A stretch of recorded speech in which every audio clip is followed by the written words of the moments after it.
All right, so this is Isaac from Hunger Smash Fitness, and this is my buddy Nick with Fit with Nick.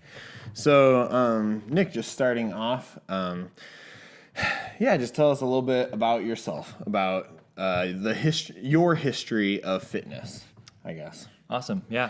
Well, I want to thank you for having me on your channel today, and I'm excited to get going. So, for fitness, for me, I would say started out in high school. Okay. Just sports. I did 3 sports a year, baseball, football, and wrestled.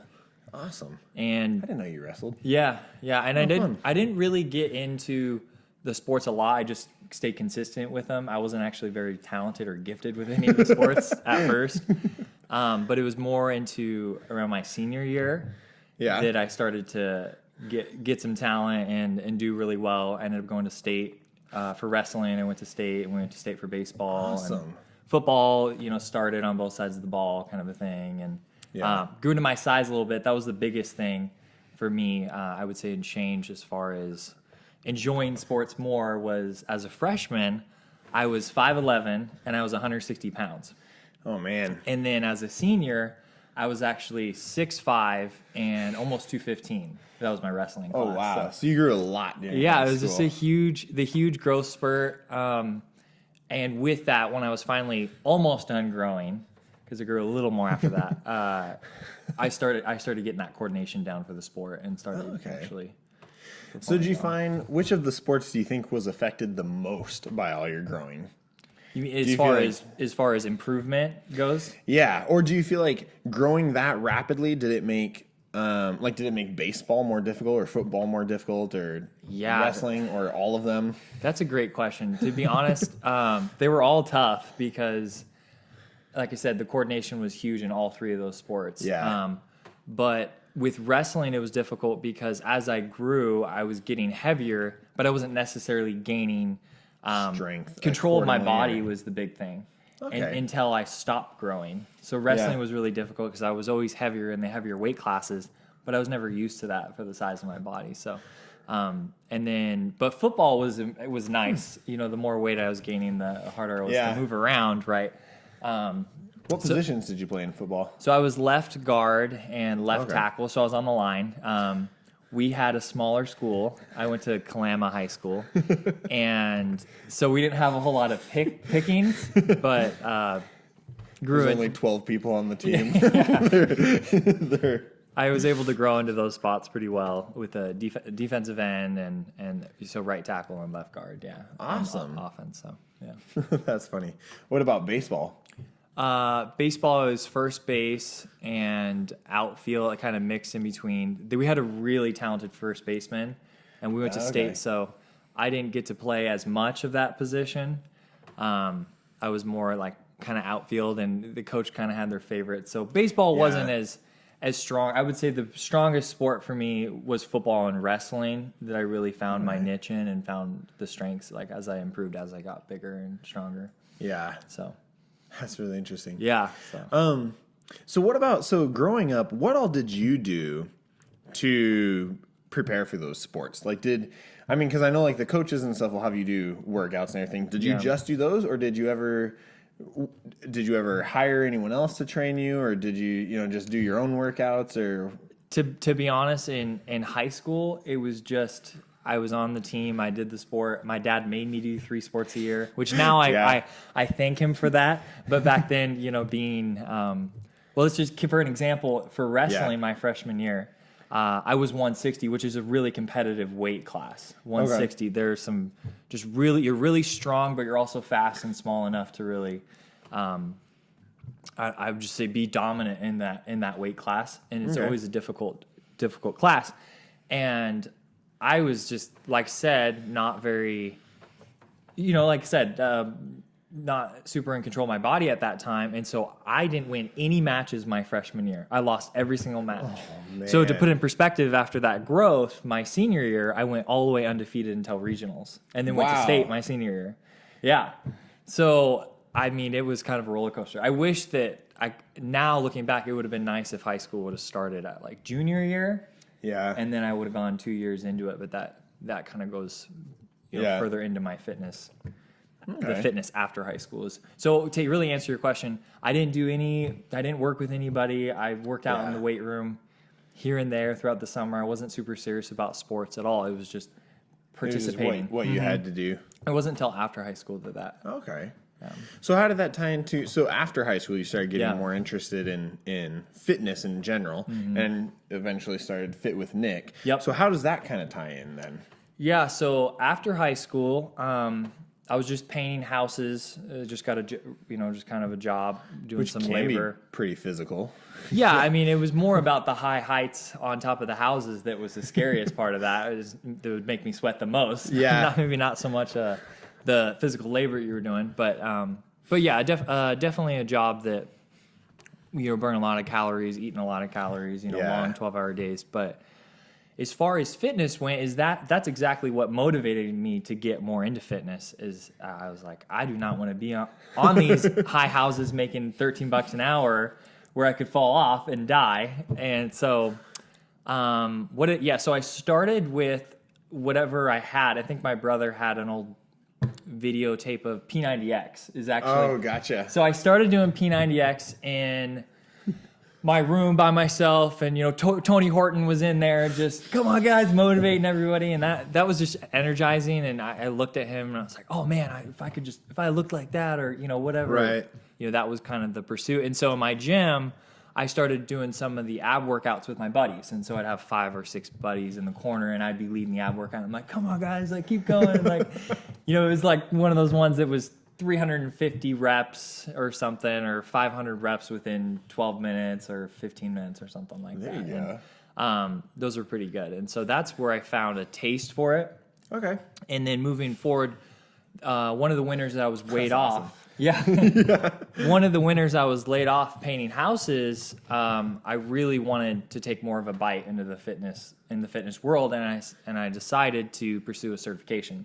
So I got certified in ISSA, which is International Strength and Science Association. So was that like 2 years after high school, or 4? Gosh, or let me think back, man. Dude, high school was 10 years ago. You know that. I know. So, I think it was a couple years that I actually got. It was a few years. I got certified in 2012, actually. So no, it was a few years because I graduated. It was like 3 years that I actually got certified. So I was working out a couple years, and I found a love for just feeling your muscles, pushing the weight, just getting that psychological release and benefit from a workout. And said, oh, I really enjoy this. Like, it'd be cool to get paid to do this, or it'd be cool. Money is to, a good to work driving with people, factor. right? And that wasn't the only driving factor. I mean, after doing that small group, that ab workout, that was really fun. I had a lot of fun, and I just felt like I was encouraging people, and people were doing it with me, and so that was the start of it. So after I got certified, I didn't really know what to do. It was like, hey, I have this certification. Do I want to work at a big box gym or whatnot? And I ended up doing a little bit of work with a gym, kind of doing front desk stuff, making protein shakes, and then a little assisting with a boot camp class. But that kind of fell through back home in the Kalama area. Okay. And then not a lot of people into fitness. Just my position, there wasn't I wasn't getting a whole lot of opportunity there. And there's probably not a lot of mobility either. Like, I mean, I guess I'm saying, like, if you're stuck working at the front desk of a community gym, right? Yeah, because I was I was certified, but there was kind of a process the lady that owned it wanted me to go through, but then she never really set it up or said, okay, here's the next step. This is what you're going to do. Okay. And it was taking too long. And at the time I got interested in Bellingham. I ended up moving to Bellingham through another story, which we can say for another time. Sure. But basically ended up just couch surfing with some buddies for near a year, and still had certified, and I was painting houses again. And fast forward a little bit, I eventually got hooked up through a business marketing meeting, another trainer. Okay. And they were looking for a position, it seems really odd now. And but I'm really glad that I did pursue that direction. But they wanted a trainer that could train in they had a private gym set up in the basement of their house. And it was pretty state of the art. You know, I had all the equipment and things. So nice. It wasn't a bad situation, but it was in someone's house. So when I'm marketing, like, oh yeah, come work out with me, you know, come train with me. And they're like, oh, well, where's your gym at? And I'm like, oh, it's in this really cool state of the art gym in the basement of someone's house. It's in my friend's basement. Yeah, so that was, I mean, you win some, you lose some there, but I got people to come, you know. Really? Yeah. I would probably be leery about going and working out with someone in someone else's basement. You know, the types of clients I got, and I think back now, like they were a little odd, but I appreciate each and every one of them just for trusting me at that time to just work with them. And well, that's a huge part of it too. Is like, I mean, it's probably a phenomenal experience, you know, and I'm sure you don't regret going that route at all. Absolutely not. You know, just starting out, it was a great spot to just get my feet wet. Where a lot of gyms, you get plugged in and they just want things boom, boom, boom. They're like, we want to see as many clients as you can. You know, we don't necessarily care the process of how you improve as a person and how you improve as a trainer. We just want to see numbers. And I didn't have that pressure. I had really low overhead, and so it'd be like I was only training, you know, 1 or 2 clients to start out with. That's awesome. Yeah, so let's say I did that for a couple years, and then I wanted something different. Wasn't able to really get it a constant flow going with enough clients. Like I wanted to be seeing more clients, something a little more structured. Right. And I ended up working for a gym that did, I would say, more of like not a CrossFit, but a cross training philosophy. So big gym. We had big heavy ropes and slam balls and just a lot of different equipment, but you'd have 20 people in a class and doing all these different movements with them. And I did that for about 6 months. Some promises were made as far as, like you said, mobility, of like moving to a certain tier level for position or for a spot there to be working with clients in a certain way. And those promises were not kept. Yeah. And so this kind of brings into fit with Nick from that point. Is I was like, gosh, I've been through the ringer. I've worked in the basement. I've worked for this guy. He promised me all these things. And and I was running about, gosh, I think I had almost 26 clients there. Oh, wow. That were all signed up through me at his gym. And so he was definitely benefiting from me being there. And it was kind of one of those situations where you put a lot of hours in, but didn't get paid for those hours. But then you would get paid for once you moved up to that tier level. And so I was like, well, I'm at the tier level, but then he kind of changed some things. So anyways, that was actually a great thing he did that because it allowed me to kind of spread my own wings a little bit. Yeah. Because at that same time, there was a client from the basement gym So were you still doing the basement gym while you're working at the other gym, or no? Okay. What happened was I quit that, but then I took a couple clients with me.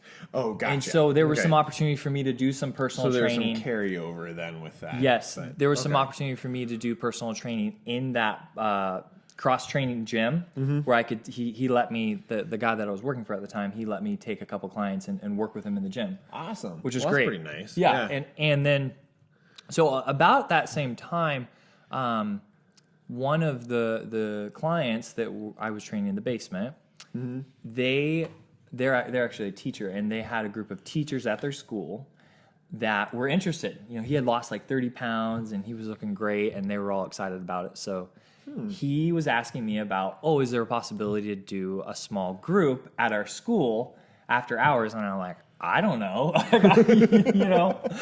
So we looked into it and got just like in the gymnasium or like in one of the classrooms. No, in their gym, in the school's gym. That's good. Yeah, this was at the Meridian School District at their elementary school. This was an elementary school teacher, and so we got permission from the principal, and I met with the group of teachers that were interested. We kind of had a little meeting. And there was 4 people that are interested, and I was like, why not? You know, I'm looking to grow, and this just seems like a wonderful opportunity. So we just started with 4 teachers there, and And then at the same time, I was actually looking at going back to school. Okay. Because I also had an interest in PTA, what you do now, physical therapist assistant. Because as I worked with the clients in the basement, I found there was injuries that they had that we were working on, and I just didn't know about rehabilitation, or I knew how to strengthen certain muscle groups, but I didn't know anything about physical therapy. Just a deeper dive into that rehabilitation aspect of the health and fitness, and I was really curious about it. So well, why don't I do? I can do both. I'll go to school. I'll do this group, and we'll just see what happens. And it was at that time though when I actually took my focus off of the group and of multiplying. Then multiplying happened.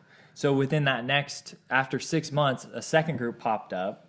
So then another school group wanted to do it, and then a year later, 2 more groups. So I was in full-time school, almost full-time school at the time at a community college, and we had 28 teachers. And I the thing is if no one teaches you how to really care for that size and really feed that amount of people, it's really difficult to maintain on that level to get everybody, everybody's happy, and not everyone is going to be happy anyways. Right. But that was a really crazy time with all those teachers, and then being at school, and then trying to figure out how to, how do I modify these? I mean, we had we had teachers that had stenosis in the spine, so the narrowing of the canal, and that was giving them vertigo, so vision problems. So then they come up and down, and then double hip replacements. I'm like, hey, I'm like just kind of a brand new, I was only a few years in, personal trainer that didn't really, the trainer that I was working with at the basement gym helped, show me the ropes and everything, but we didn't dive very deep into, maybe what we would have. All the different precautions and it was a lot.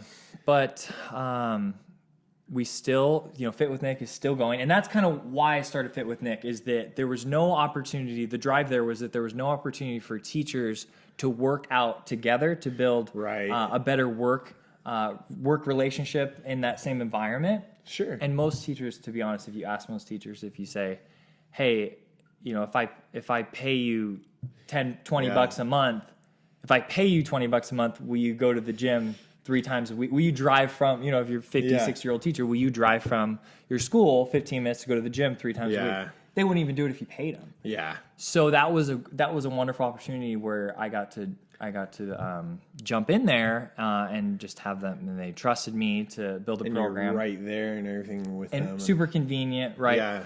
And all they had to do is, they had no excuse. They had to walk right past the class if they were going home. So, stop by and do a workout before you go home. So that was where Fit with Nick initially, as I wanted to provide a space where teachers could work out and then encourage other teachers of a better, healthy fitness lifestyle. Awesome. So that was kind of like... That's wonderful. Yeah. That's really exciting. So I would say that's brought me back to kind of where I'm at now, is working with the teachers. And then there's some other private businesses that I do group fitness training for as well now. Right.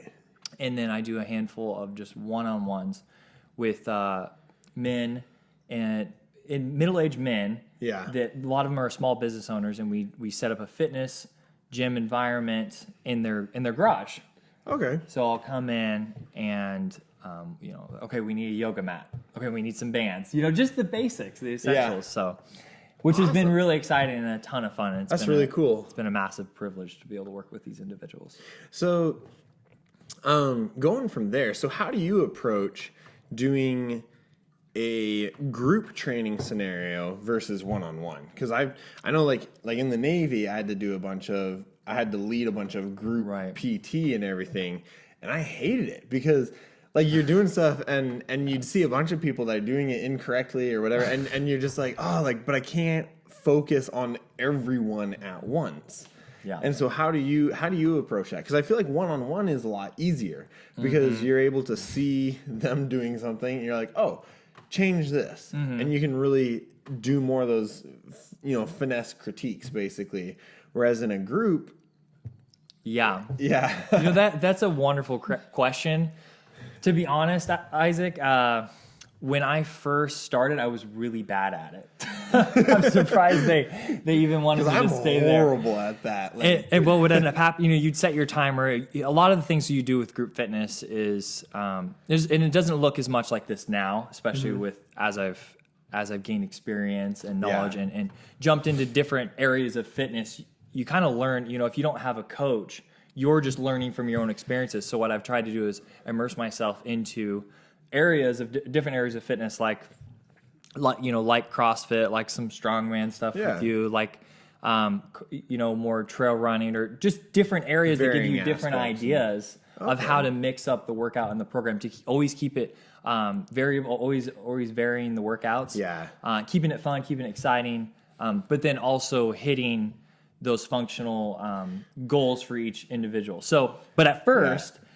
It was just the whole 3-set, right? So it'd be, okay, we're going to do shoulder press, we're going to do squats, and we're going to do, lunges. Like, let's just say, and we're going to do each one for a minute, and then we're going to do 3 sets of that, okay? So then I had groups, my groups didn't get any bigger than 8 because I couldn't handle any bigger than 8, especially with knee replacements and back problems and all of these things.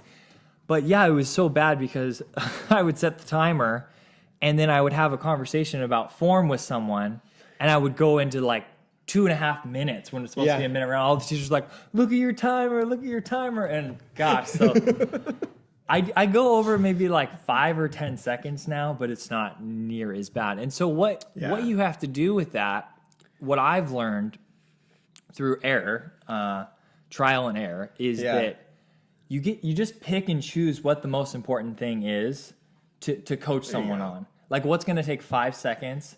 Like, and then think about, am I actually overcorrecting? Am I over, because at some point. Are they going to a competition, or are they just trying to. What's their goal, right? Lose some weight or something. Yeah, exactly. Yeah. What's their goal? And so if I'm going to say something really quick, what's the most important thing? Or am I starting somebody out on a movement that's too complex for them to start out with?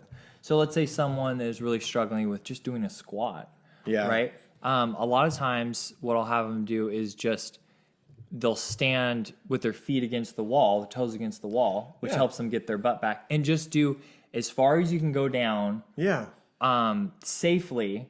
And even if it's just a couple inches, you're making progress right there. And it's helping them get their hips back and things like that. So learning different tricks and strategies for cueing people, and then setting them at the appropriate fitness level right off the bat, I think is the biggest change. And then picking and choosing your battles. Would be the biggest things. That's good. Yeah, because I know that was exactly my problem with, like, trying to lead group fitness is, one person would have this really in-depth question, and it'd be like, and so we'll just start talking about it, and everyone else is just doing whatever, and then it's like, 5 minutes has gone by or whatever. Okay, let's holding a plank or something, and they're just like yelling at you, like, switch. And you're like, well, but I have these really important ideas that I'm trying to discuss. So picking your battles, trying to figure out what's actually important and not. Mm-hmm. And maybe, do you ever have like time afterwards where it's like, okay, if you want to go more in depth, chat with me one-on-one afterwards or something? Or I will do that sometimes, especially like I said, a lot of the teachers I train are 50, 60-year-old, but they're beasts. These ladies are beasts. I mean, I couldn't believe it. This one lady the other day, and they've been with me for 4 or 5 years now, and we do pretty intense workouts. As they've progressed, the workouts get harder and more intense. I mean, you know the drill. Which is how it should be. But this one lady at the end of the workout said, we're just gonna see where we're at with our burpees, right? Everybody loves burpees. How many burpees can you do in a row without stopping? Just full on through. And this lady, she's 55 or something. She did 100 burpees in a row, and I was just blown away.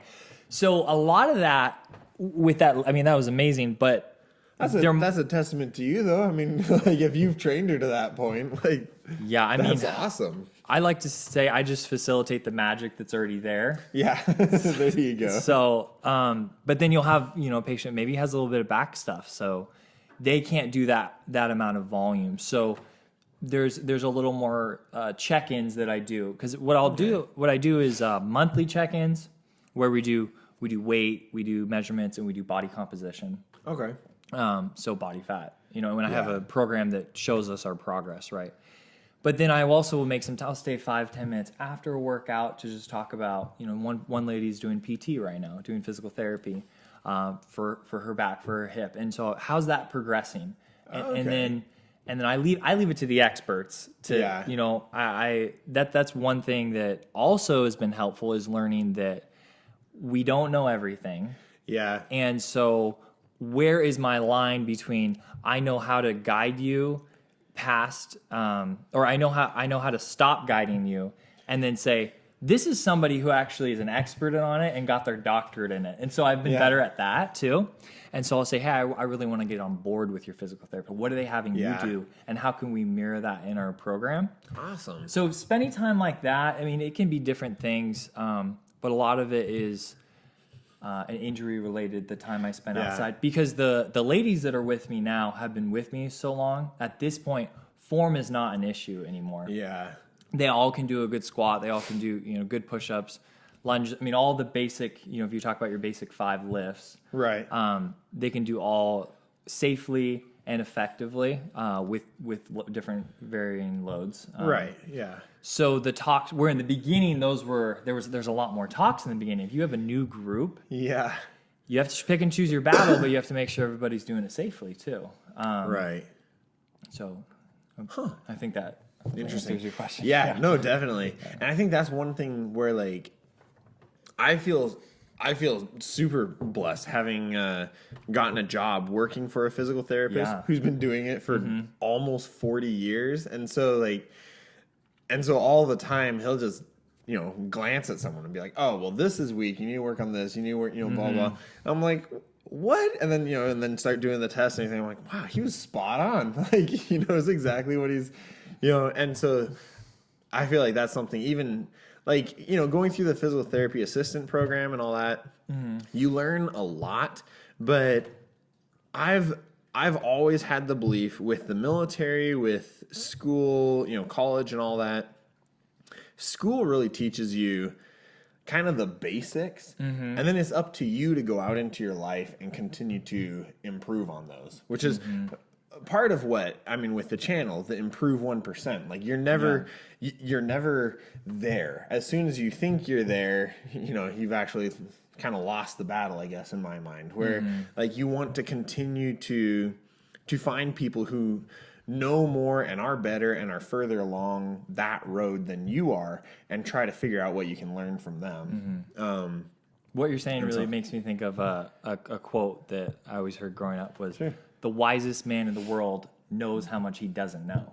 Yeah, exactly. So it's like that pursuit of continued knowledge of where I never reach a peak, but hopefully if I'm pursuing knowledge and pursuing experiences and stepping out of my comfort zone, that the season of change over time will look different. Right. Like, I'll look different in 5 years. And if I didn't, then I probably didn't take enough chances or get out there enough, right? Yeah, no, definitely. And that's what, and I think that's really important, where I feel like as soon as, because I run into that, it seems like I meet more personal trainers that have that in a lot of the community gyms and stuff, where they just kind of seem, where they, they not know it all necessarily, but like, that does seem to be more common, I think. And I think that's something where it's a very dangerous mindset to have, because as soon as there's a difference between feeling confident in what you know and feeling confident in what you don't know, I guess. And I think that's a dangerous,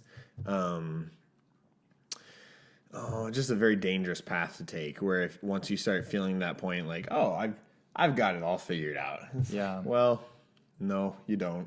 But awesome. I think it boils down again to your intentions behind the career too. So like when I started out, I was about I want to be a trainer. There was just something shiny about a personal trainer. Like, everybody wants to be a personal trainer. Why don't I shoot for it?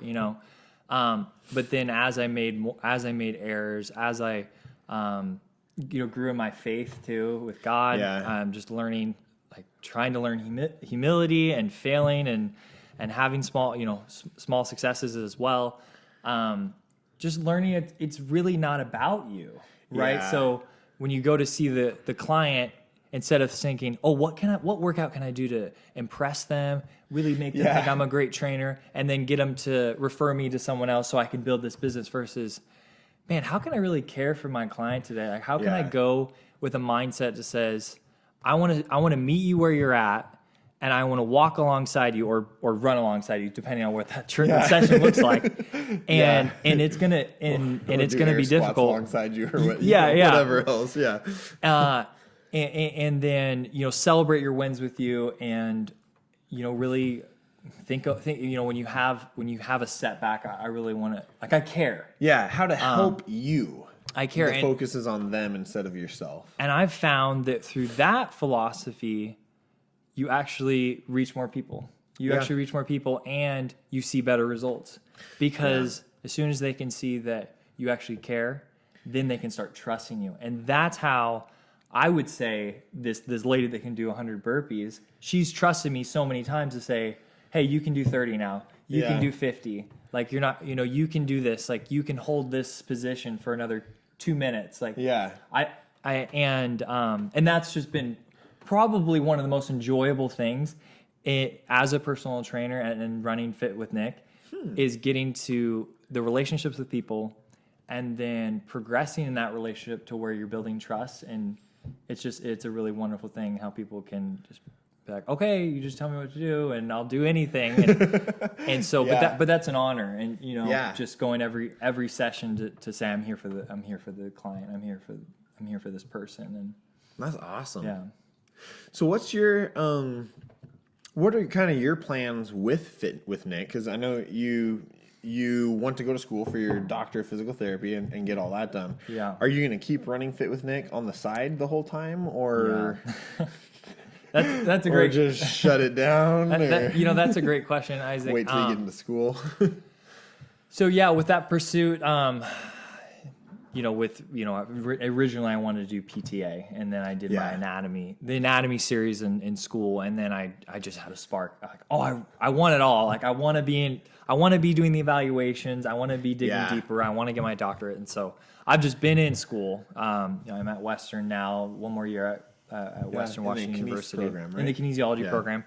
And that's been really, and just like you said, school teaches you the basics. Yeah. But then it's your job to take that information and be creative with it. Step outside the box, in a safe manner. But, and that's exactly, I would definitely say, my clients would say, since I've been pursuing my bachelor's in kinesiology, that has really benefited, because having the knowledge behind gives you confidence to step out and say, well, I've learned this and I know this is how it works, so we're going to go in this direction.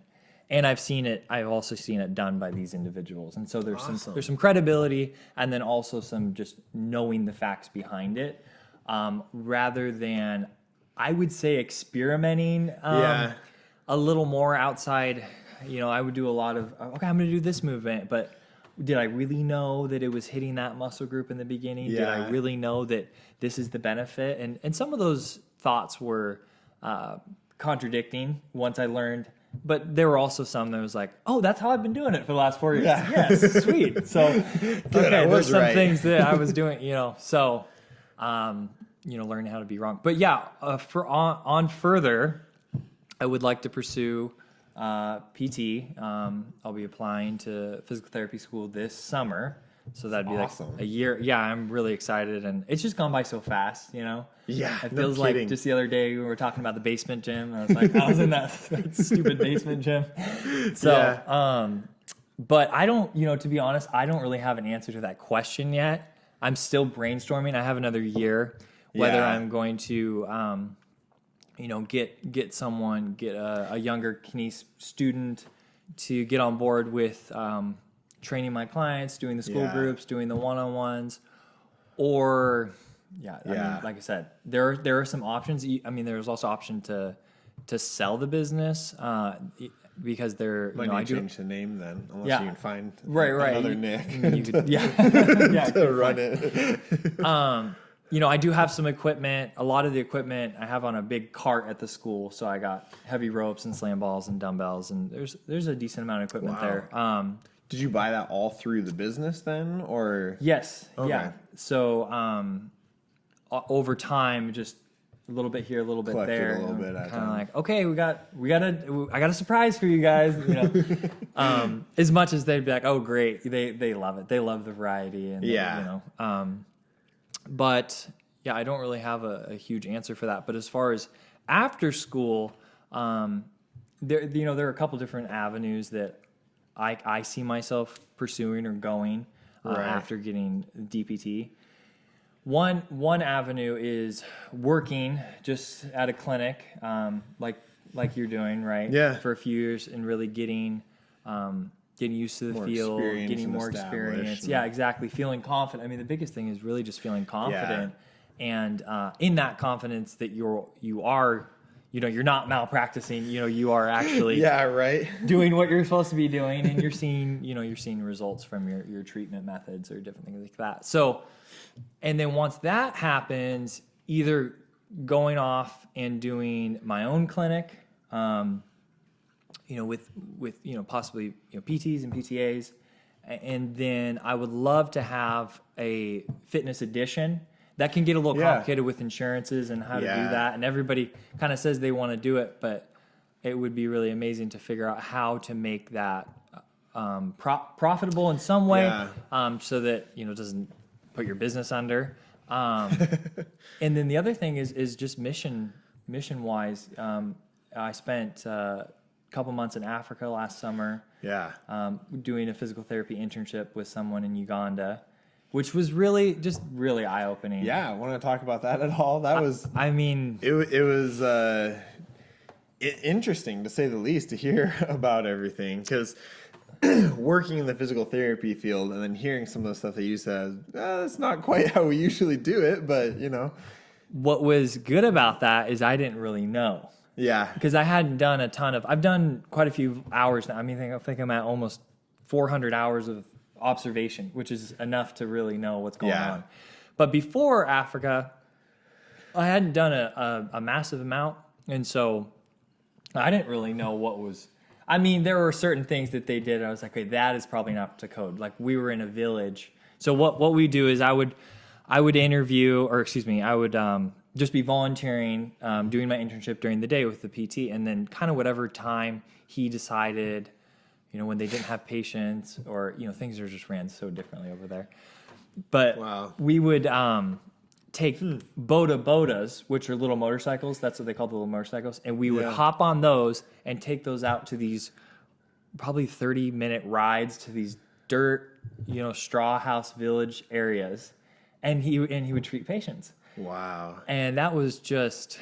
I mean, incredible. Talk about the unreached, right? Yeah. I mean, those people couldn't walk, couldn't even afford transportation. This therapist was, going out, and he had very little funding to do that. So I think he was even taking out of his own money to go out and see him. And I was even funding some of these trips when we were going because, they're not free, right? But one of the things they did there is they casted a boy that had he had epilepsy and he had CP, two horrible combinations, right? And he kept falling, and he developed a much more severe version of brain issues because he kept hitting his head by falling. Yeah. And so he casted his legs. We actually wrapped his legs and casted them right there, and then as soon as they dry, he cut it out, just this piece of metal. I mean, a little razor blade. Literally cut it off of him up to the skin. And you would just never, ever see something like that. Like, this guy's literally using a razor blade to slicing right next to this boy's skin. And I was like, okay, while in Africa. So yeah, that was pretty. I won't ever forget that.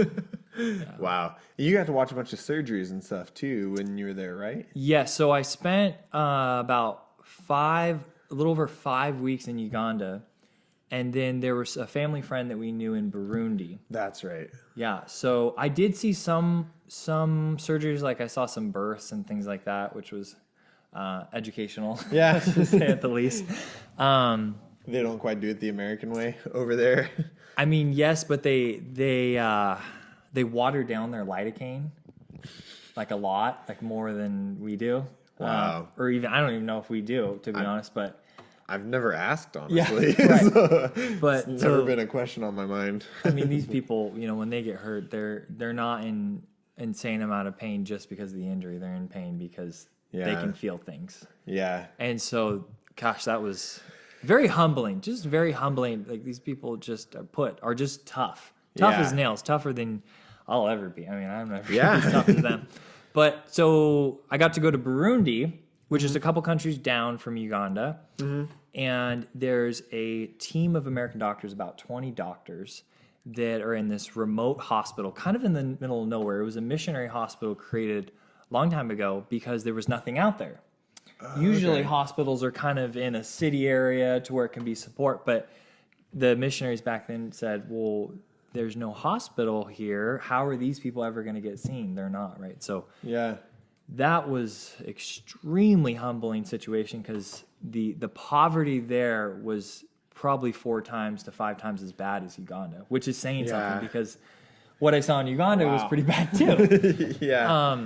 Well, by American standards, yes, that's pretty bad. Yeah, but by American, I mean we're talking little tiny, 6x6 tin shacks with a family of 5. Maybe all they had in their name was a little tiny square of farm that you could walk. Maybe it was like 20 yards by 20 yards or something. Just tiny little. And if your farm goes bad, there's nothing really to. So, but yeah, I got to our friend who was an anesthesiologist. So there, I got to see a lot of surgeries with car accidents. Car accidents are extremely high in Burundi, and I would imagine Uganda too. A lot of boda accidents. They don't wear helmets. They don't wear nothing. There wasn't really many bodas in Burundi because no one can afford one. No one can afford them. Right. Yeah. So they're little taxis in Uganda, but they did what was called intermedullary nail surgery. Yeah.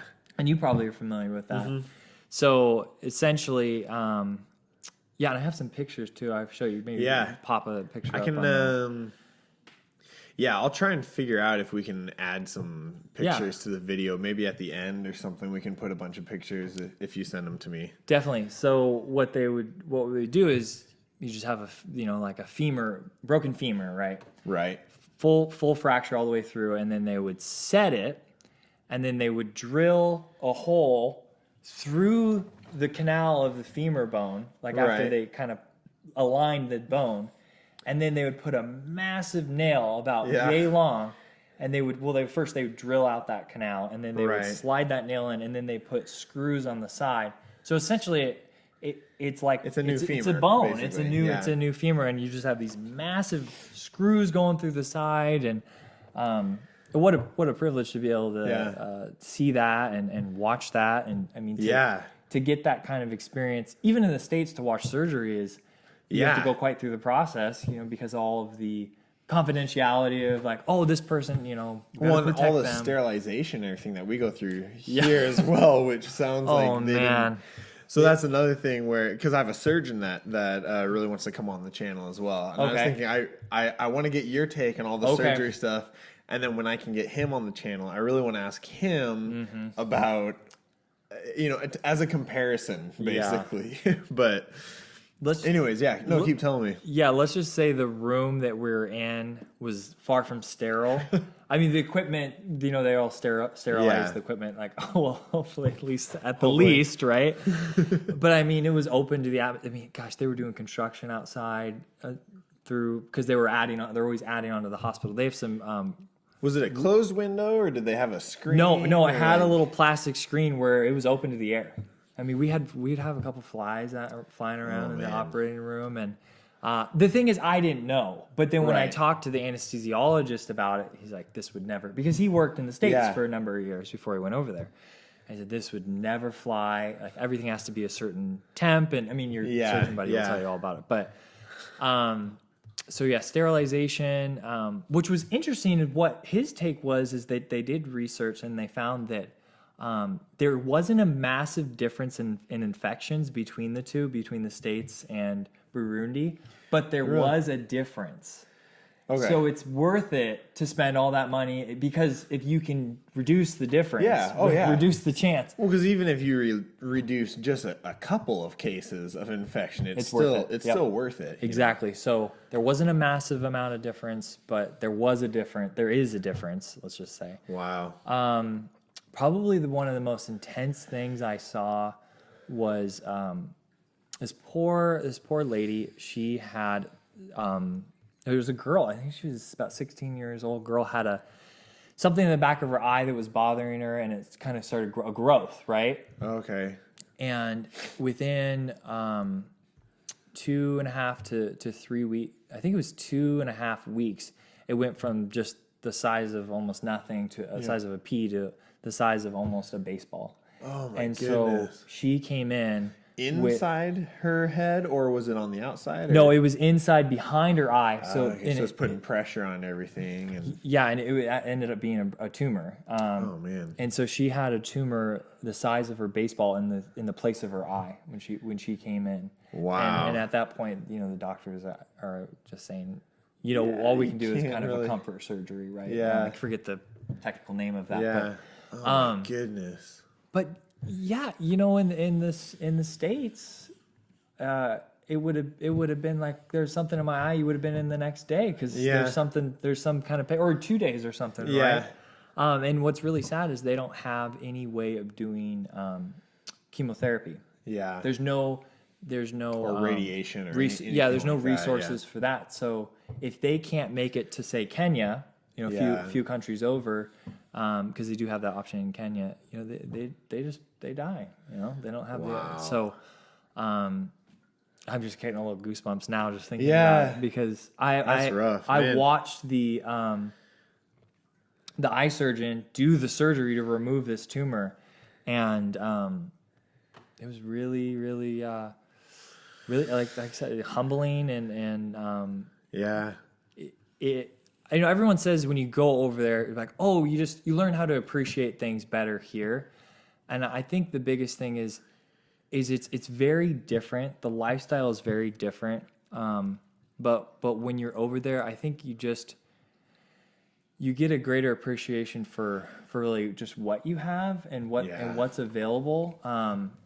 And I would just say you see the resources you have different when you're over there.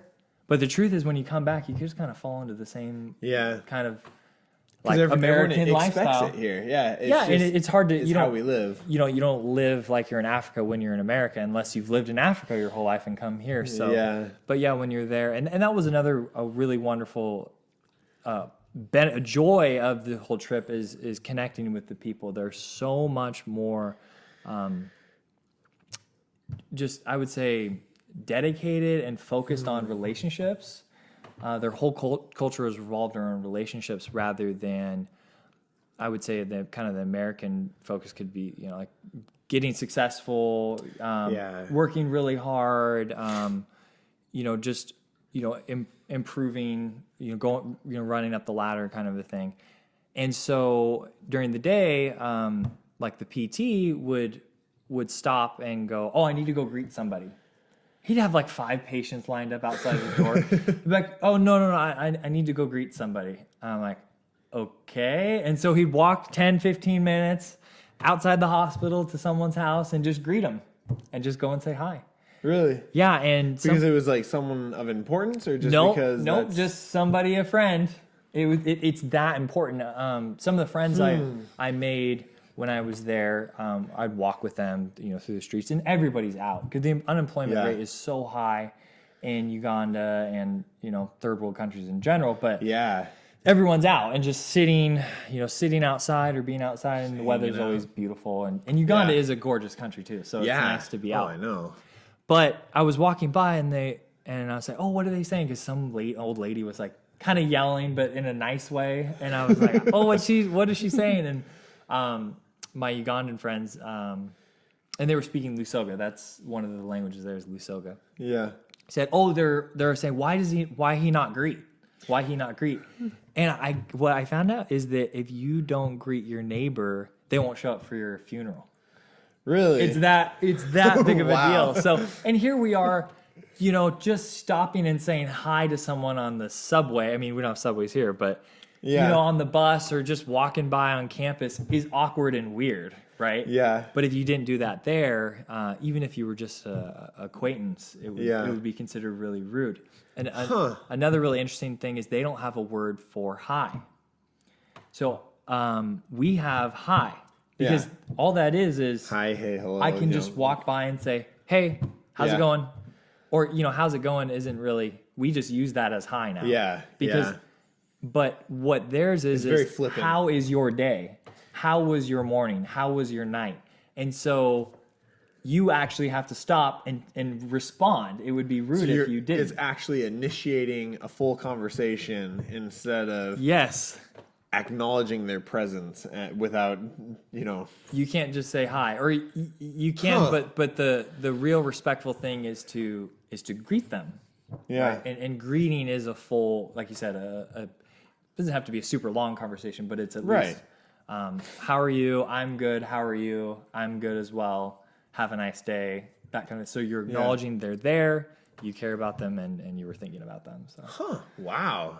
Which is very different here. Drastically different than how we do it in the States. I know it's amazing how it can be in certain circumstances, situations, to just be awkward to have a conversation with a stranger. They might make it awkward or something, right? Yeah.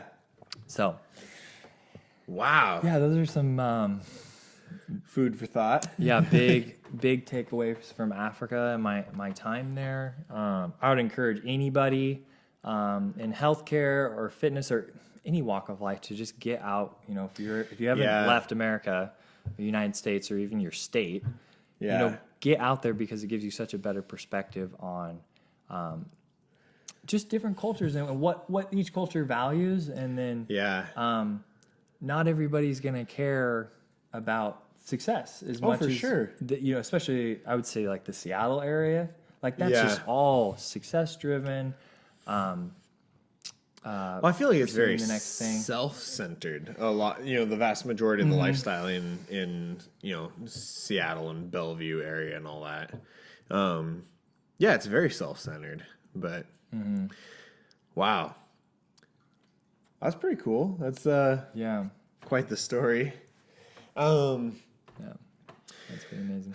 So, kind of going back to physical therapy a little bit, do you want to say like what schools you're applying to, or kind of anything along those lines? Currently, I'll be applying to Eastern Washington University, UW, University of Washington. I'm actually applying to, because I guess I have to say a small disclaimer. Would be is what I found out is from research is a lot of the schools, and just from talking to different physical therapists in the field, is that the vast majority of schools give you the same thing. They teach you the same things, and so they said if you have good enough stats, and you think you can compete, because the cheaper the school, the harder it is to get into, and so they said, what's the cheapest school, and then you're okay with living there for 3 years, right? So do you want to live there, and what's the price? Is what everyone that's working in the field, they said, oh man, if I could have done it different, I wouldn't have gone to this fancy private, whatever university that they went to. Yeah. And so that's why Eastern Washington is on there, and UW is on there just because it's in state, so it's a little cheaper. Most schools are about 100,000 right now. Or more. Or more. And then Arkansas State is one of those cheap ones that has high ratings and high pass test rates. Passing the test on the first try. And then I think about my other schools. Oh, there's North Dakota.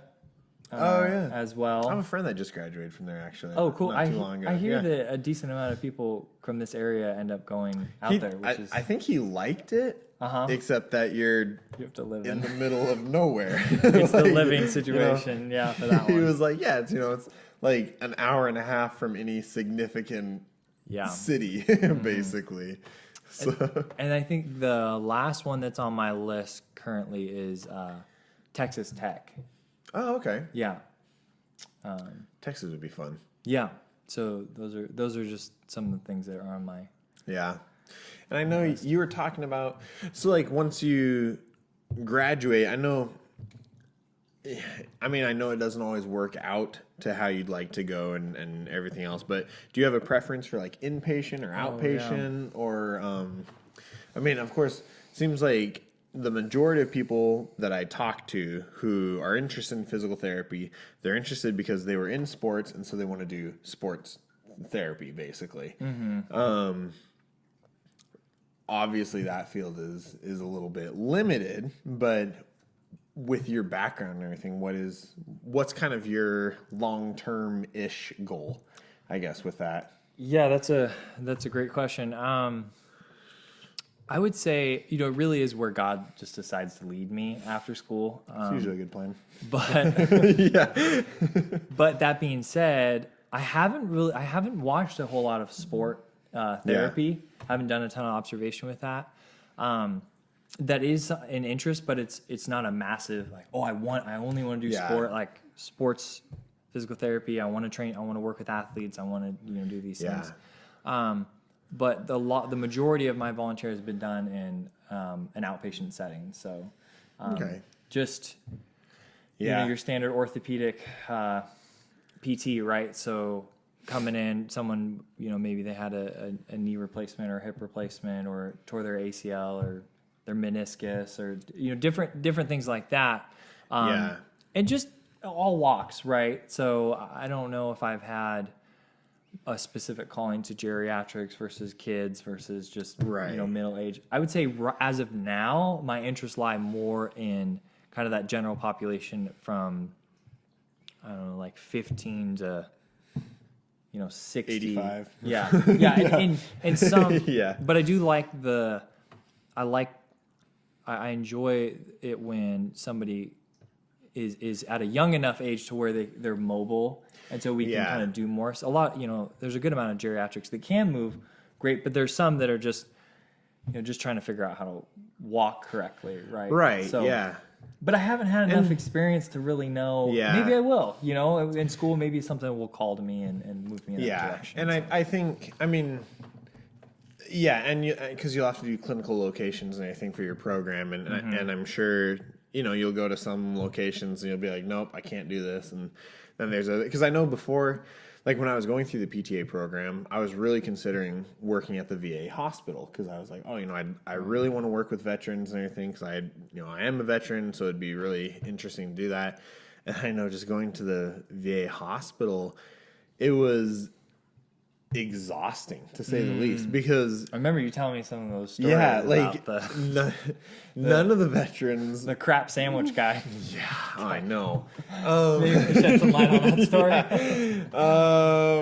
We won't go down all that route, but the vast majority of them, like, they're not really interested in working with you. They're not really interested in and so I just found that it was exhausting because you spend the majority of your time there trying to convince them that physical therapy is important, that you can't just lay in bed all day long and have everything brought to you. Like, you want to bet? Yeah, exactly. And that was always their mindset. They're like, well, I've been doing it for the last couple of years. Why do I have to start moving now? I'm like, well, because you're going downhill. That's why you ended up in the hospital. So you need to get moving. And I just found it like kind of emotionally exhausting because I don't know. I think I'm a fairly empathetic person, where I care for people. I really want to help them. Absolutely. And when the other person just doesn't even want you there, and you spend 30 minutes just trying to convince them that it's important that they sit up, I'm like, it's exhausting, Yeah. And so at least with outpatient, the person has shown some initiative because they've actually shown up at the clinic. And so I feel like generally speaking, not always, there's always there's always the odd patient who's, well, they have an appointment and so they have to show up. But generally speaking, in outpatient, they at least want to get better, and so they at least do, yeah. Most, yeah, for the most part. And so it makes it a lot easier because they at least have that interest. And so then it's like, well, we can work together to try to improve your standard of living. We can try and work together to help you come back from, and establish a relationship. Yeah, right? Exactly. Yeah. I totally and so I just think with my personality, I think outpatient works a lot better. There were a lot of the therapists at the hospital who loved working that. Inpatient? Inpatient at the hospital. Okay, yeah. But talking to them, I was like, but your personality, your outlook on life fits this. Like, you're really good at this. I'm not. Like, I feel like I immediately become way too invested in the person, and I'm not very good at setting that barrier, and so I felt like working at the hospital, especially at the VA hospital. I don't know, didn't seem like it was quite that way at Peace Health when I did some observation stuff there, but I feel like especially at the VA hospital, it was just like emotionally draining, I guess, to be there. But also, I mean, that could have just been my experience as well. So it could have just been, my caseload that I ended up with. So I think it's pretty similar. I mean, because I spent a summer volunteering in the ICU at St. Joe's. Yeah. And I think you had similar experience. And yeah, it's rather than spending all that time working with someone to see big, I think it's the size of the changes to where it's like in the ICU, getting a woman to just do this with her wrist might be a massive win. Yeah. But you have a 30-minute emotional conversation about how exactly, you're not in that state of your life. They'll, if they have dementia or different things, I mean, that can be really challenging. Well, and a lot of them have so much other stuff going on in their life too, and so it's just absolutely. like every single patient you walk into their room and you're bombarded by all this stuff, and I was like, just emotionally, I'm not designed for this job. You lean like a little bit more to the physical rather than to the therapist, right? And it's so. And I think that's fine. And some people, I love working with people, and I love it. Like, I love it when people, want to discuss stuff that's going on and everything. But when it's every single patient for, and you have like 45 minutes or whatever, and you spend 30 minutes of that discussing, X, Y, and Z. I'm like, I can't just do this every single day. I'm like, So I think that's the biggest change too from personal training to physical therapy is that you do get clients that come to do group training fitness with you that don't necessarily want to be there. Yeah. But they usually don't last that. I mean, you give it your all. You motivate them. You keep them accountable. You give them everything that you can give to the other people, and you're just, come on, I really want this for you, but then they don't want it for themselves enough. Yeah. And so usually that will only last so long because they're paying for it, right? Yeah. So, but then with physical therapy, you'll get people there like, well, I'm using state insurance is paying. Yeah. I'm not paying. Or they're on L&I or, or whatever. And like you said, they do not want to be there. And so that's going to be the biggest one of the biggest challenges is from kind of moving in that direction is getting that to where I might see a few people every day that don't really want to be there. So that is a little intimidating because I'm used to people like at least they're paying and they want to see a change, right? And I know a lot of therapists are switching to more of a cash pay system for their clinic because then the person has to actually you get better results. Pay cash. Yeah, and so in general you're getting better results. Yeah. And you're only getting people who they're like, no, like I actually want to get better, and so I think there can be some benefits to that. Of course, I mean, that's a whole other discussion about insurance versus cash pay and everything else. But the one thing about the cash pay too is that I've heard lots of PTs say is that if you're not going through insurance, they have so much more freedom in what they can treat within that session. So a lot of times it takes less sessions to see the same results, and even maybe even some better results if you can work on, because a lot of times you'll fix, a PT will focus on one area and then it might move to the lower back or something. Yeah, and you're like, but then they can't chase that because the insurance was paying for the shoulder, right? Yeah. So like I said, there's benefits to each, I think, and I think that's kind of up to the individual therapist which they'd like to go to. Definitely. But awesome. Well, what else? Like, what all? Well, kind of going back, just to your background, I guess. What all experience? I know you said you've done a lot of like CrossFit style, like cross training style fitness. What all? I guess what all do you specialize in? I guess would be specialize in. Yeah. Or do you consider yourself a specialist in anything, or do you just kind of? Yeah. I would say my biggest focus is functional fitness, and functional is a pretty broad term. But what I really use that to say is that individuals that come to me, they may have certain goals, like I want to run a marathon, or I want to, well, that's probably a pretty big goal, but maybe I want to run a 5K, or I want to, I want to be able to do 50 push-ups without stopping, or just, little goals like that. But as we're shooting for those goals, that we're making sure we're hitting all the areas. And I would say a lot of those areas would be just overall control of the body. Right. And so that's going to incorporate balance. So how you can balance your body and control your body overall. I would say muscle, I would say motor control of your body. So not just the control of your body and balance, but being aware of what muscles are doing what and how to isolate those muscles in that plane or in different planes as best you can. Yeah. Right. And then just getting a variable, I would say a variety of different exercises that are working at different levels. So are we hitting endurance? Are we hitting hypertrophy? Are we hitting the strength? Right. So there's certain. I mean, you can do 0 to 6 reps is strength, and then 6 to 12 with some debate is hypertrophy, and then on is endurance, right? If you're doing a set of, let's just say, squats, right? Right. And then, what are your rest periods, and what are, how much load are you doing? And, are we doing interval training where we're actually doing active rest training? So just incorporating as much as I can with a variety of different things within that training. Okay.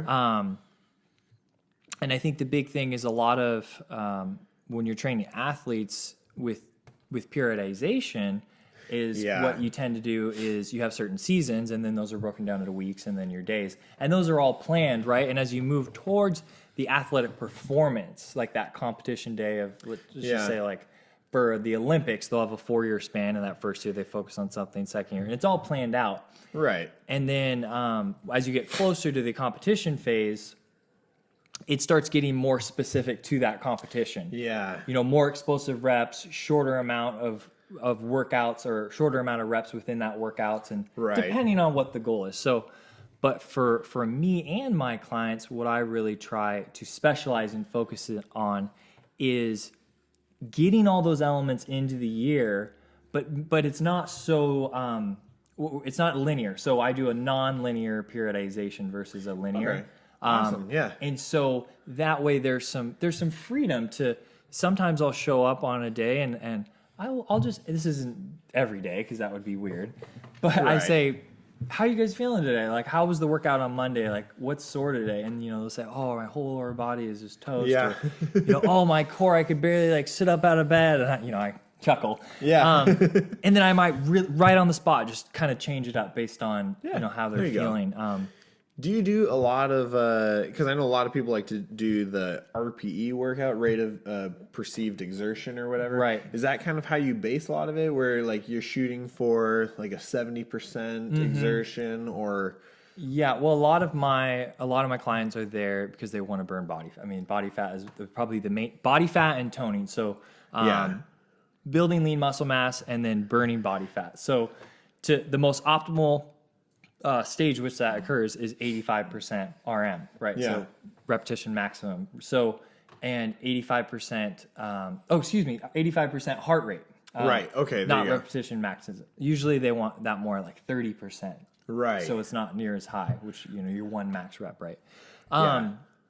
And so with a lot of the cross-training techniques and movements with lower rest, with timed movements, you accomplish that. You accomplish that a lot more to where, okay, we're going to do a quick burst. We're going to keep the heart rate and then a little tiny break. And then that's going to help keep that heart rate up.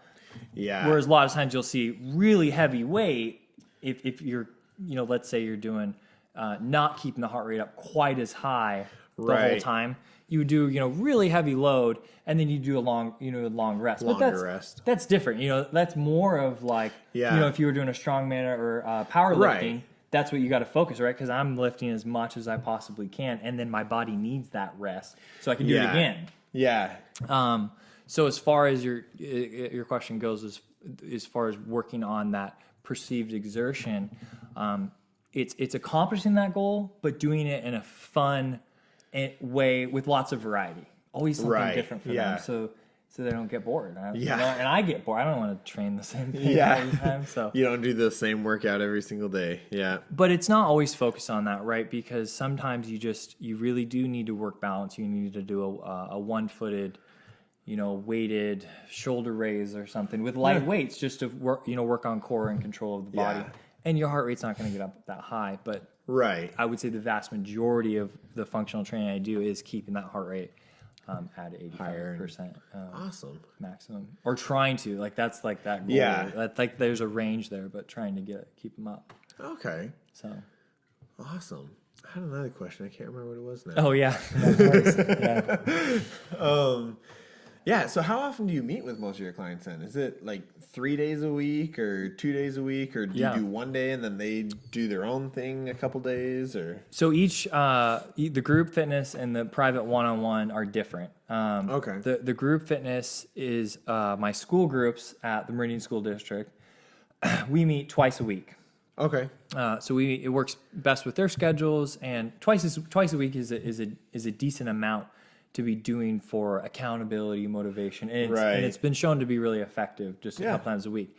And then I charge them to do things outside of that, depending on what their goals are. Some teachers only come twice a week. Yeah. And that's all I just want to maintain. Yeah. And I just want to keep moving. They just want to have a little bit of that activity, and that's it. Some of these teachers are mid-60s, right? So yeah. they're like, I don't need to be doing... They're tired. But even some of that, I say that, but like I said, that, mid-50-year-old did 100 burpees, and these 6-year-olds can do crazy stuff too. But it's just because they've been consistent with those 2 times a week. So they're at 2 times a week. I have another group that's just weekly. Okay. And it's a group in North Ferndale area. And then a couple of those people in that group I actually work with one-on-one outside of that. Mm-hmm. But that's more set up weekly just because that's a company thing where those individuals aren't necessarily paying me. So it's kind of like a corporate wellness program. Right. Okay. Where at the school district, those teachers are each my individual client, but then we work out there. Okay. But then we so work the out in teachers are groups. paying you individually. Yes, then? yeah. Okay, So that's gotcha. their setup to where this is. So the school's not paying you to train the teachers. Or No. Okay. So, but this is where the company is okay. We're going to pay you this, and then you work with our employees, our managers. Okay. So the company just pays you one lump sum. Yep. And then whoever shows up. Yeah, okay. Exactly. And they have to, there's some rules about them. They need to show up. If they don't show up, I think they have to pay for it or something. They have some kind of setup to where it gets them to show up, it keeps them committed. Mm-hmm. But they don't have to do anything outside of that. So that's actually the most challenging group because they're not investing financially outside of they're not investing financially at all, right? So, and some of them, they just show up once a week, but there are others in that group that do really invest workouts, do other programming. And so, and then my one-on-ones, we usually meet once a week, but then they have set programs developed for depending on their level of intensity, or I would say their goal, right? Like I want to get to this weight, or I want to be at this strength by this point. I'll say, okay, well, you need to do 2 more workouts a week, or you need to fight in the UFC, or well, then you do 5 workouts a week. And you need to go find a different trainer because I don't know anything about that. And we need to talk about your nutrition, right? So but so they get nutrition plans too, and everybody. I have a meal plan as well developed, 28-day Fit with Nick meal plan. Okay. And so that's a base that I get to use and modify for each individual. Oh, nice. To help them move in the right direction. I'm not a nutritionist. I do have a specialization in, another certification in fitness nutrition with ISSA. So that was something that I did about a year ago. I think I remember you mentioning that. So that was something I added on as I worked with different individuals and clients. But so the programming is slightly different. Everybody gets the meal plan. I would say with the one-on-ones, the program is a lot more involved because they are, I would say, a lot more invested too. Yeah.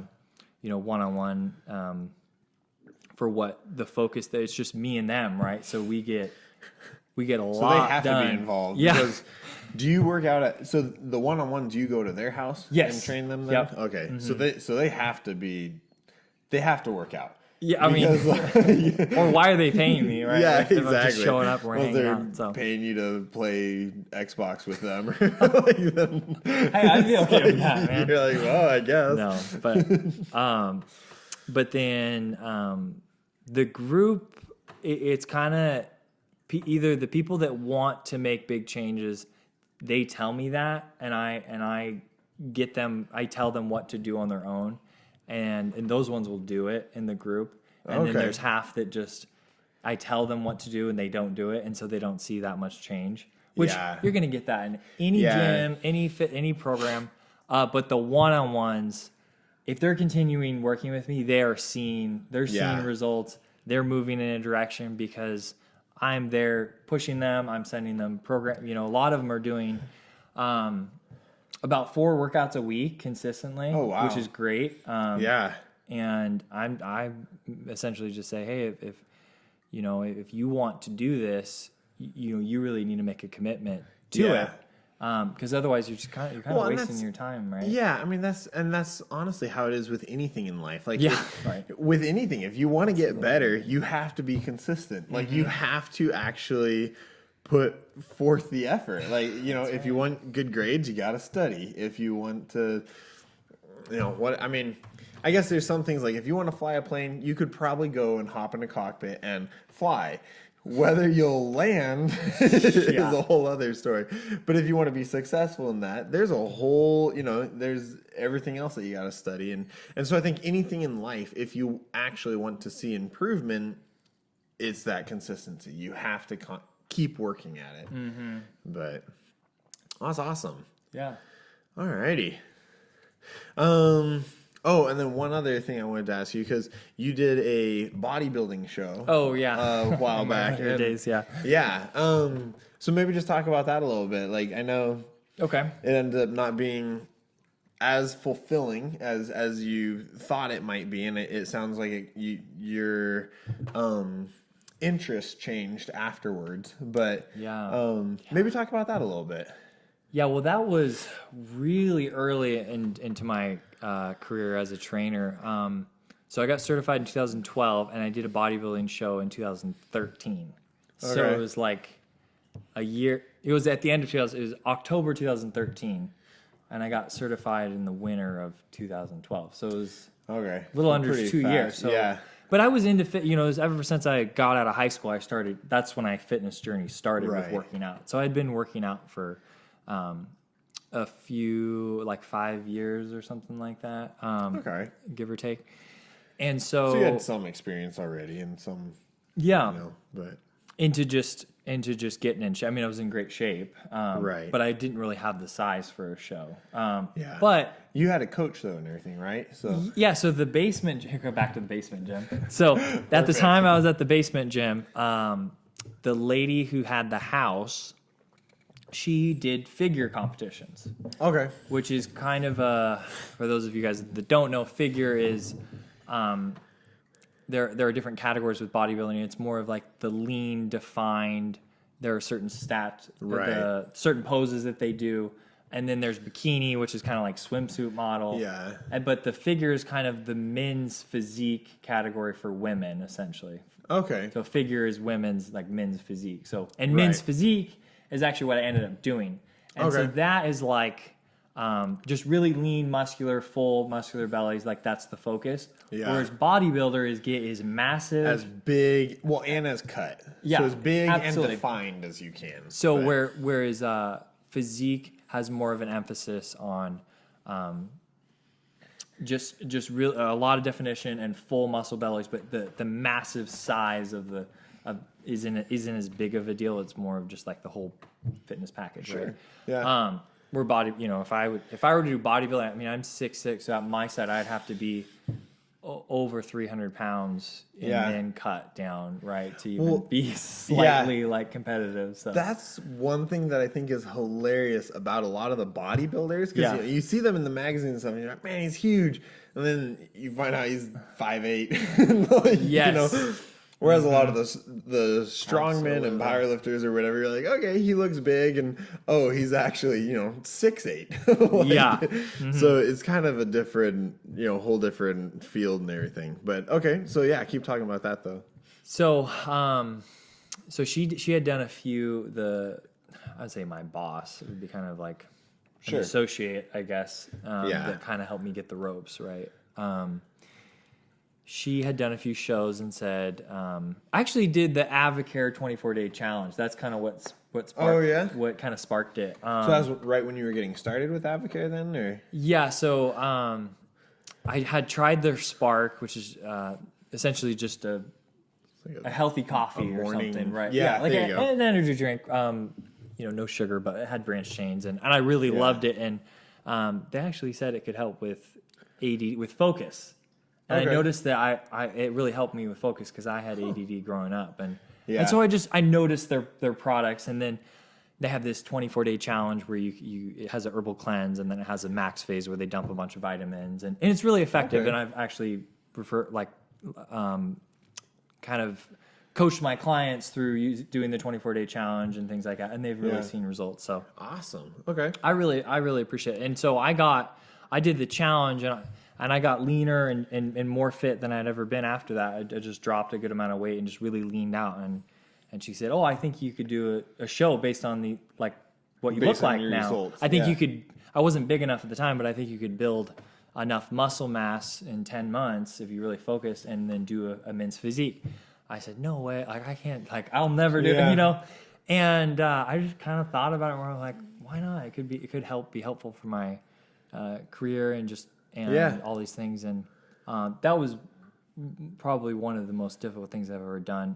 And it was more that it was, for one thing, it was like 5 days a week, 2-hour workouts, like every day. Because Yeah. like I said, I did not really have the size. And a lot of these men's physique people at the time were jumping down from bodybuilding. Yeah. So they're like, "Oh, I'm huge. I'm just going to lean out a little more, and then I'm just going to sit right in this physique spot. This will be nice for me." When I was trying to really bulk up, because you bulk up and then you cut and you lose some of that muscle. You Right, can't- yeah. Especially the cutting phase was, we did a 8-week or a 10-week, I think. So it was about a little over two and a half months.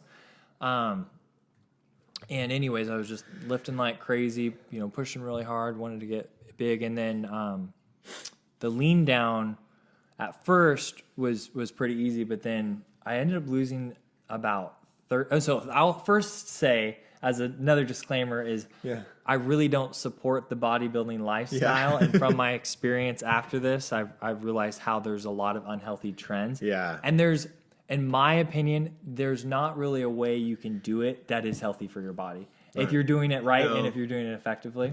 Yeah. I know. because I know listening to some bodybuilders and such that talk about it, even some of the doctors and stuff that have talked about it, they're like, oh well, it's a very temporary thing. So as long as you rehab properly afterwards, then you're fine.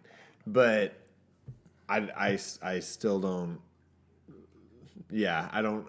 If you're gonna do something like that, then I'd say get a doctor and a coach who actually knows what they're doing and everything else. But I think the big problem is not so much you did one show, you ruined your life. That's not true. No. But the problem is it is so addicting because you're going from maybe the fit guy in the gym, has some pretty good size guy in the gym, to the most fit you've ever been and you ever will be, to at body fat percent levels that are so low that you're just like, whoa, I can see everything on me.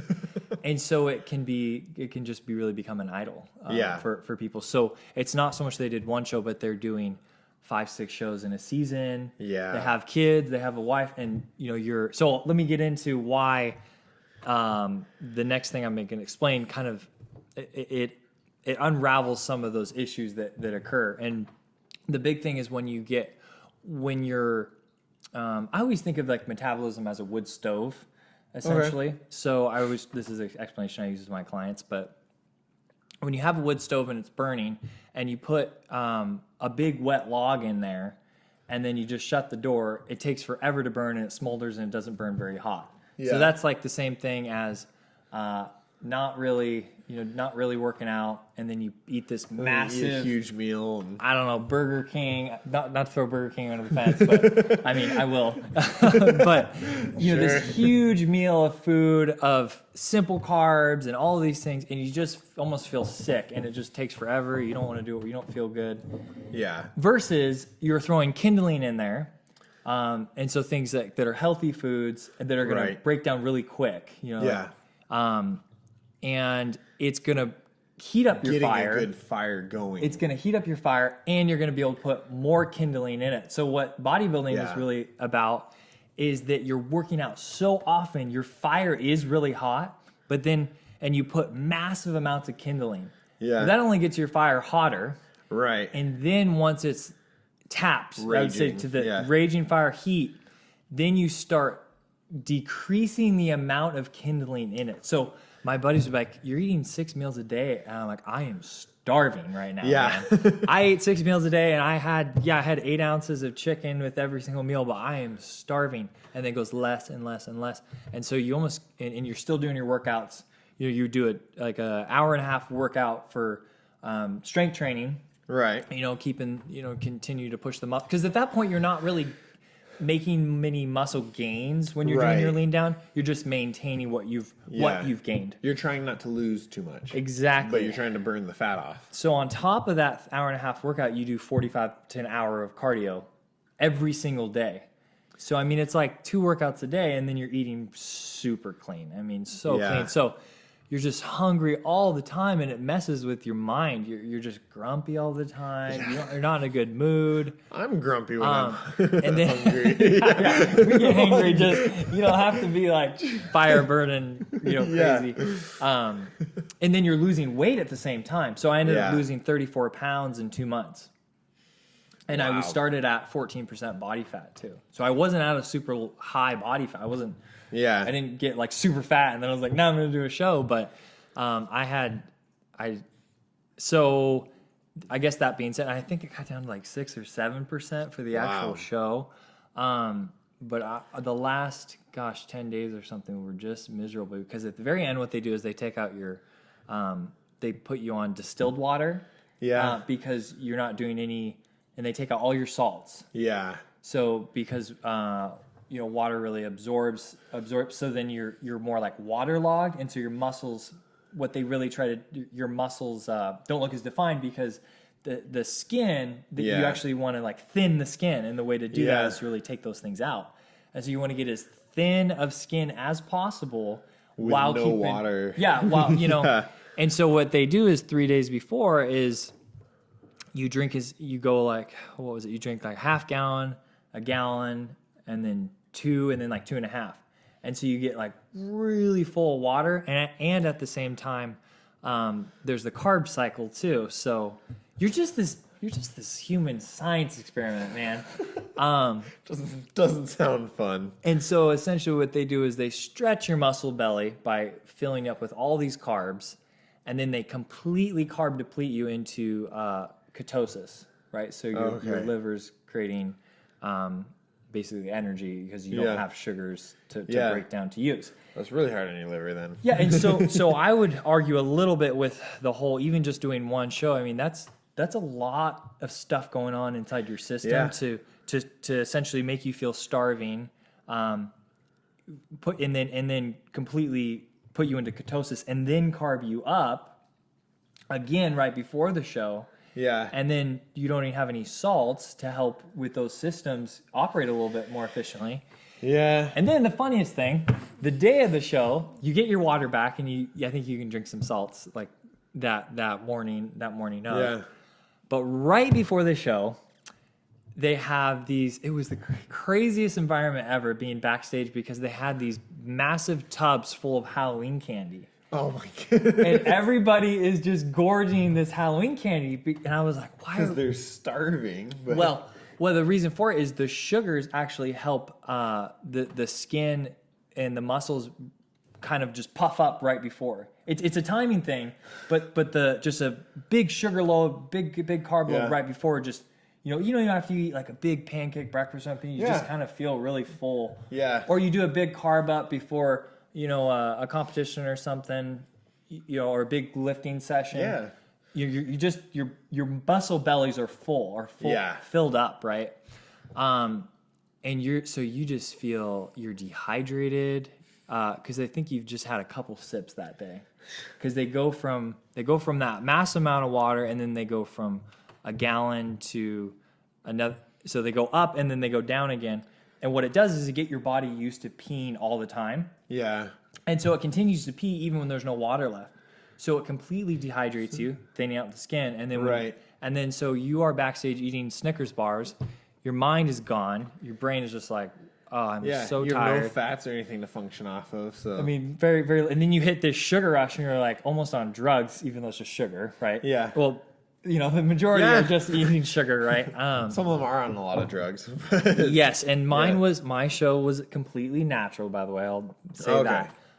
And it was tested as well. So a lot of the men's physique are natural because you don't have to get quite as big. So then the steroid usually is more of in bodybuilding. Isn't like a Winstrol or whatever? Isn't that still pretty common for dropping weight and all that? Oh, like hydroxycut and stuff like that. Yeah, a lot of those ones. I know that. Yeah, and there are some, but it's not as big of an industry. Like steroids are not as big of an industry in the physique world as the bodybuilding, because you have to get so big, and the only way to do that is like to take steroids. To get that big and that amount of time, or to get as big as some of these people are going. So. Anyways, was just super dehydrated. Just kind of felt kind of drugged on all the sugar, and went up there and went out on the stage, and kind of going back to your point, you said, oh, it wasn't as fulfilling. And like, what a great experience, and I learned so much about nutrition, and I would say the biggest thing I took away is, whoa, the level of disciplines that that you need to do one of those shows. And so I was able to take that and say, consistency. I mean, you have to be 100% consistent, but you can't have a cheat meal. You have to follow your diet perfectly. If you have a cheat meal, it'll show up in your show day, in your competition day. Yeah. And then, but after, I felt that, okay, I'm at the fittest I've ever been. I did all this. I was disciplined, and I think I was searching for a sense of accomplishment, but I just kind of felt a little empty after. And I think first off, that had to do with my brain and like all the psychological, like almost maybe even trauma that you went through doing all that stuff to your body, but then also just like later on discovering that area of my life of really pursuing that accomplishment, or pursuing that of like, oh, I did this, I can do this, and I proved this, was really fulfilled by just knowing God in different areas of my life later on. And so going back and say, I think I was really just searching something that God's really been able to provide. And to say that I really like pushing my body to different levels, and I love to get on a good nutrition plan. But when it goes to, changing my attitude daily to where I'm grumpy or to where it's just maybe not some healthy trends for the long run, I stay away from, because I don't feel like I need to pursue that intense level of that intensive level of fitness in that specific direction, when there's all these other different things that I can be pursuing and doing with my bodies that I would just say overall are probably healthier options. So no, that's good. That's really good. That's an awesome discussion about that. I know I've never done a bodybuilding show. I've never really felt the urge to do one, I guess. But it's interesting talking to those that have, and kind of makes me not want to do one even more. That's funny. You're like not food, eating. Oh man, gaining weight. Yes, I can do that. Yeah, just do the bulking phase. And then exactly. I just forgot about the show up on stage. Just show up. Well, I'm the biggest guy here and heaviest, so I'm 320. So, who's got it? So I win, right? But definitely respect for the amount of discipline and focus and just like die hard perseverance to get there. But like I said, it's been wonderful to learn that, because now I have the opportunity to use that same focus and perseverance into different areas, different things. That's good. Yeah. Like a tough mud or an obstacle course race or something like definitely. that. Yeah, and so that's really cool. Yeah. Awesome.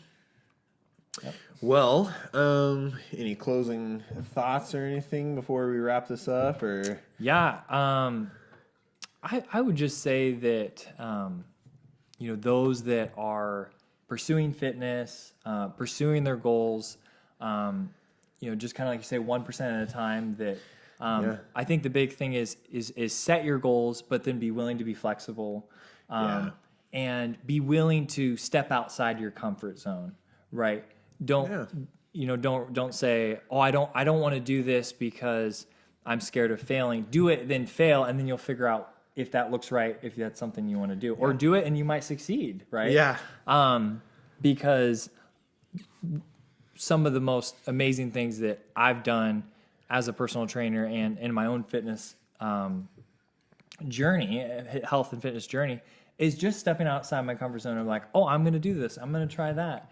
And as a whole, you get to use all those parts for your overall perspective, and training regimen, and also relating to other people and understanding. If you do want to be a personal trainer, like if that's a route that you're going on, those are all in your toolbox. You get to use your experiences as your tools to help each and every individual person. So, and then the biggest thing, kind of like what I was saying earlier, is whether you're trying to be a personal trainer or a physical therapist or anything like that, is you have to care about the individual. You have to care about the individual, right? And if you don't care about that individual more than you care about your own profits, or image, or even your own career, then you should really rethink why you're getting into that career or why you're getting into that field. For sure, those would be the big